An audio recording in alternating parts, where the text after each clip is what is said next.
ಬರೀ 3 ಜನ ಇದೆ. ಇಂಥ ಗಂಭೀರವಾದ ಪ್ರದೇಶ ಸ್ಪಾಟ್ ನೀವೇ ಇದ್ದೀರಾ. ಇಂಥ ಸ್ಪಾಟಲ್ಲಿ 3 ಜನ ನಿಲ್ಲಿಸ್ಬಿಟ್ಟು ಪಿಕ್ಚರ್ ಶೂಟಿಂಗ್ ಮಾಡಕ್ಕೆ ಕೊಡ್ತಾರೆ ಗೊತ್ತಾ ನಿಮಗೆ? ಆ ಥರ ಇದಕ್ಕೆ ಒತ್ತುವರಿ ತೆರವು ಮಾಡೋ ಸ್ಥಳದಲ್ಲಿ ಪೊಲೀಸರು ಕೊಟ್ಟಿರೋದು ತುಂಬ ಕಮ್ಮಿ.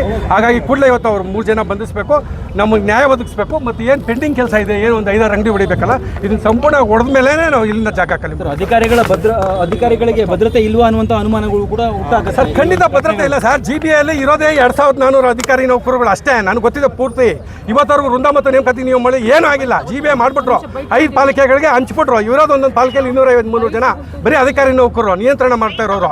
ಇನ್ನು ಗ್ಯಾಂಗ್ ಮ್ಯಾನ್ ಇಲ್ಲ, ಪೌರ ಕಾರ್ಮಿಕರು ಇಲ್ಲ, 4ನೇ ದರ್ಜೆ ನೌಕರು ಇಲ್ಲ, ಎಲ್ಲ ಉನ್ನತ ಅಧಿಕಾರಿಗಳು. ಒಂದೊಂದು ಪಾಲಿಕೆಯಲ್ಲಿ 5-6 ಜನ ಉನ್ನತ ಅಧಿಕಾರಿಗಳು ಬೇಕಾಗಿರೋದು ಅಂತ ನೌಕರು. ಸರ್, ಯಾವ್ಯಾವುದೋ ಸಂಘಟನೆ ಅಂತ ಅಂದ್ಕೊಂಡು ಈ ರೀತಿಯಾಗಿ ಅಧಿಕಾರಿಗಳಿಗೆ ಹಲ್ಲೆ ಮಾಡಿದ್ರೆ ಹೇಗೆ ಸರ್? ಅದನ್ನು ಸರ್ಕಾರ ಸಂಘಟನೆ ಮುಖ್ಯಸ್ಥರು ಹಿಂದೆ ಇದ್ದವ್ರ ಹತ್ರ ಎಲ್ಲ ನಾವು ಮಾತಾಡಿದ್ದೀವಿ. ಸಂಘಟನೆ ಅಲ್ಲ, ಅವನು ಯಾವನೋ ಬಸವರಾಜ್ ಪಡಿಕೋಟೆ ಅಂತ ಒಬ್ಬ ವಸ್ಲಿಗಾರ ಏನು ಇಲ್ಲೆಲ್ಲ ರೋಲ್ ಕಾಲ್ ಮಾಡ್ತಿದ್ನಲ್ಲ, ಇವರಿಂದ ಅವ್ನಿಗೆ ಹಪ್ತಾವಸ್ಲಿ ಆಗುತ್ತೆ. ಆ ಹಪ್ತಾವಸ್ಲಿ ಮಾಡೋದಕ್ಕೋಸ್ಕರ ಅವನು ಅವ್ರಿಗೆ ಸಪೋರ್ಟ್ಗೋಸ್ಕರ ಬಂದಿರೋದು. ತೆರವು ಕಾರ್ಯಾಚರಣೆ ವೇಳೆ ಪೊಲೀಸ್ ಬಂದೋಬಸ್ತ್ ಏನು ಮಾಡ್ಕೊಂಡಿರ್ಲಿಲ್ವಾ ನೀವು ಅಧಿಕಾರಿಗಳಿಗೆ? ಖಂಡಿತ ಮಾಡ್ತಾರೆ ಮೇಡಮ್. ಅವ್ರು 3 ಜನ ಕೊಟ್ಟರೆ ಅದು ಹೊಣೆಗಾರಿಕೆ. ಯಾವುದೇ ಅಧಿಕಾರಿ ನೌಕರು ಗೊತ್ತಿರುತ್ತೆ ಮುನ್ಸೂಚನೆ ಏನು ಅಂತ. ಕೊಟ್ಟಿಲ್ಲ, ಇದು ಪೊಲೀಸ್ ಅವರ ವೈಫಲ್ಯ. ಬರೋದಕ್ಕೆ ತುಂಬಾ ಹೆದರ್ತಾ ಇದ್ದಾರೆ. ಆದ್ರೂ ನೀವು ಧೈರ್ಯ ಮಾಡಿ ಬಂದಿದ್ದಾರೆ ಅಧಿಕಾರಿಗಳು. ಪ್ರೊಟೆಕ್ಷನ್ ಹೆಂಗ್ ಬಂದ್ರು ಸರ್ ಅವ್ರಿಗೆ? ಈಗಾಗಲೇ 3 ಜನ ಅಧಿಕಾರಿ ಇಂಜಿನಿಯರ್ಗಳು ನೋಡಿದ್ದಾರೆ ಹೆಂಗ್ ಓಡಾಡಿದ್ರು. ಅದೇನೋ ಸ್ಪ್ರೇ ಲಿಕ್ವಿಡ್ ಎಲ್ಲ ಹಾಕಿದ್ದಾರೆ, ಮತ್ತೆ ಹಲ್ಲೆ ಮಾಡಿದ್ದಾರೆ, ಮಾರಣಾಂತಿಕವಾಗಿ ಹಲ್ಲೆ ಮಾಡಿದ್ದಾರೆ, ಸರ್ಕಾರಿ ಕೆಲಸಕ್ಕೆ ಅರ್ಚನೆ ಮಾಡಿದ್ದಾರೆ. ಕೂಡಲೇ ಅವ್ರನ್ನ ಬಂಧಿಸಬೇಕು. ಇಲ್ಲಾಂದ್ರೆ ನಾವು ನಾಳೆ ಎಲ್ಲ ಮಹಾನಗರ ಪಾಲಿಕೆ ಕೆಲಸ ಕಾರ್ಯಗಳನ್ನ ಸ್ಥಗಿತ ಮಾಡ್ತೀವಿ. ಸರ್, ಶಿವಾಜಿನಗರದಲ್ಲಿ ಒತ್ತುವರಿ ಕಾರ್ಯಾಚರಣೆಗೆ ಬಂದಿದ್ದು ಇವತ್ತೇ ಫಸ್ಟ್ ಅಥವಾ ಮುಂದೆಯಿಂದ ಕೂಡ ಆಗಿತ್ತಾ? ಇಲ್ಲ, ಮಾಡ್ತಾ ಇದ್ದಾರೆ. ಒಂದು ಕಡೆಯಿಂದ ಮಾಡ್ಕೊಂಡು ಬರ್ತಾ ಇದ್ದಾರೆ. ಇದು ಸ್ವಲ್ಪ ಅತಿ ಸೂಕ್ಷ್ಮ ಪ್ರದೇಶ. ಶಿವಾಜಿನಗರ ಮಧ್ಯ ಅಂದ್ರೆ ಬೋರಿಂಗ್ ಹಾಸ್ಪಿಟ್ಲು ಮತ್ತು ಶಿವಾಜಿನಗರ ಮಧ್ಯದಲ್ಲಿ ಇರೋದ್ರಿಂದ ಬಿಗಿ ಭದ್ರತೆ ಕೊಟ್ಟು ಮಾಡಿಸ್ಬೇಕಿತ್ತು. ನಾವು ಬಂದಿರೋದು ಇನ್ನೇನಕ್ಕೆ ಮೇಡಮ್? ಎದುರಂಗಿದ್ರೆ ನಾವ್ಯಾರು? ಎಲ್ಲ ನಮ್ದು ಗೊತ್ತಿದೆ. ನಾವು ಯಾರು ಎದುರಲ್ಲ. ಈಗ ಎದುರಂಗಿದ್ರೆ ನಾವೆಲ್ಲ ಮನೆಗೆ ಹೋಗ್ಬಿಡ್ತೀವಿ. ಇವತ್ತೊಂದು 8-10 ಅಂಗಡಿ ಇದೆ. ಇದು ನಾವು ಹೊಡೆಸ್ಬಿಟ್ಟು ಧ್ವಂಸ ಮಾಡಿ ನಾವು ಸರ್ಕಾರ ಆದೇಶಕ್ಕೆ ಒಂದು ಜಯ ಸಿಗ್ಬೇಕಂದ್ರೆ ನಾವು ಆದೇಶ ಪಾಲನೆ ಮಾಡಬೇಕು ಮೇಡಮ್. ಈಗಾಗಲೇ ಪೊಲೀಸು DCP ಅವರೆಲ್ಲ ಬಂದಿದ್ದಾರೆ. ಅವ್ರ ಗಮನಕ್ಕೆ ಹೋಗಿದೆ.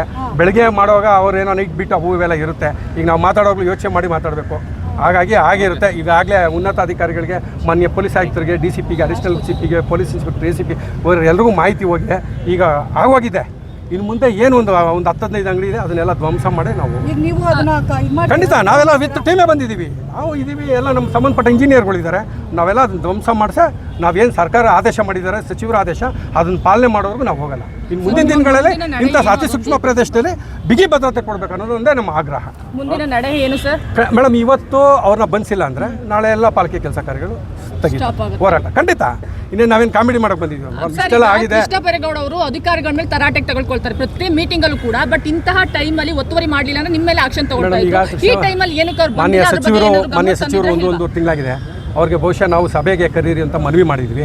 ಅಧಿಕಾರಿಗಳ ಜೊತೆ ಸಭೆ ಮಾಡ್ತಾ ಇದ್ದಾರೆ. ಈಗ ಇನ್ನು ಸಂಘದ ಪದಾಧಿಕಾರಿಗಳ ಜೊತೆ ಸಭೆ ಕರೆದ್ರೆ ಅವ್ರಿಗೆ ಇಲ್ಲಿ ಇರೋ ವಾಸ್ತುಸ್ಥಿತಿ ಏನಂತ ಗೊತ್ತಿದೆ. ನನಗೆ 31 ವರ್ಷ ಸರ್ವಿಸ್ ಪಾಲಿಕೆಯಲ್ಲಿ, ನನಗೆ ಇಲ್ಲಿ ಪೂರ್ತಿ ಗೊತ್ತಿದೆ.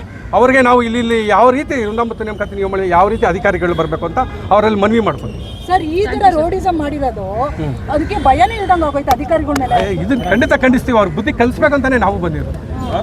ಬುದ್ಧಿ ಕಲಿಸ್ತಾ ಹೋಗೋದೇ ಇಲ್ಲ. ಈಗ ಒಂದು 10 ನಿಮಿಷಕ್ಕೆ ಇವೆಲ್ಲ ಧ್ವಂಸ ಆಗುತ್ತೆ. ನೀವು ನೋಡಿ.